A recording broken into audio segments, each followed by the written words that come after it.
It's very kind of loose, and we're very open to discussing that with everyone here. But we do have a clear mission statement, which we haven't mentioned as yet, which is to have a Jewish racing driver in Formula One inside 5 years.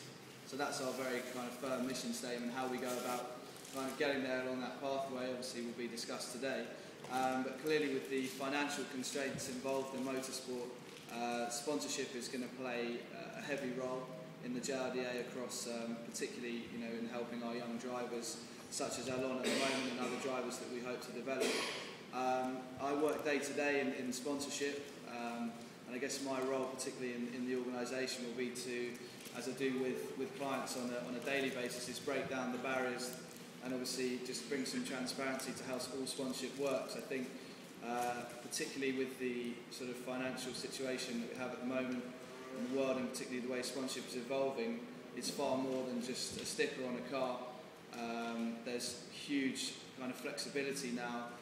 Drivers and companies are looking to get as much return on investment as possible, and the drivers and the companies who represent them are more and more willing to offer up equity in the business and kind of view the drivers in different ways than maybe they've been viewed before. So it's certainly not just a kind of a one-way process of handing over cash and seeing nothing back. There's a huge number of business-to-business opportunities that can be developed through sponsorship.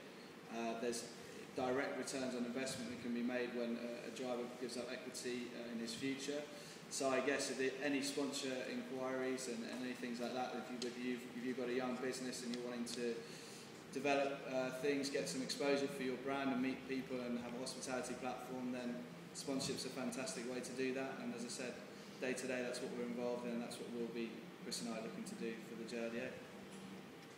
I think the other point I was going to mention is I think a lot of people in motorsport, you'll find that as most sports go, that you really need to know somebody or have a relationship with a driver for it to become interesting. I think that's one of the things.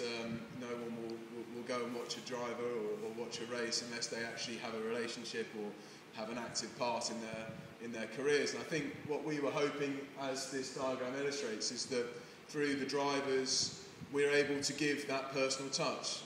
People will obviously, who are enthusiastic about motorsport, may want to come here if there's a driver that we're all behind, we're all sort of supporting. If they're competing, it gives them a reason, gives them someone to cheer.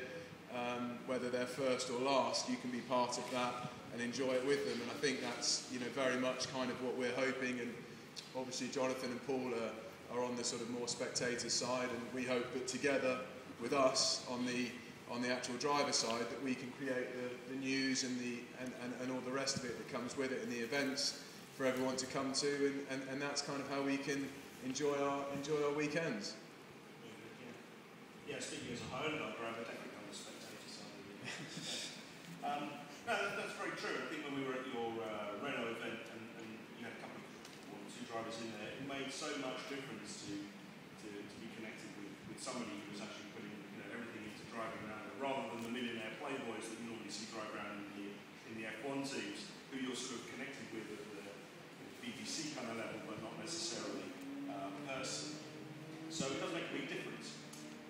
So thanks guys, thanks for that. I think what we wanted to do now was just very briefly open it up to you. This is, I know everybody's got up early this morning. Mr. Gordon's complaining bitterly about getting up early. Normally you only work gentleman's hours, right, till 10 till 4. I know, just in my line of sight. So, yeah, you all got up early. It's classic, come to Silverstone in the first few hours, what's going on. But we would be interested, if anybody's got any views they want to put into the room, we'll try and capture those and feed those back, or feed those into our sort of developing ideas, about what you fancy out of all of this, and what you see as the opportunity set that we might have. So, normally we should have some pre-prepared questions that we kick in to kind of keep us all. Who wants to throw something into the ring? Anybody?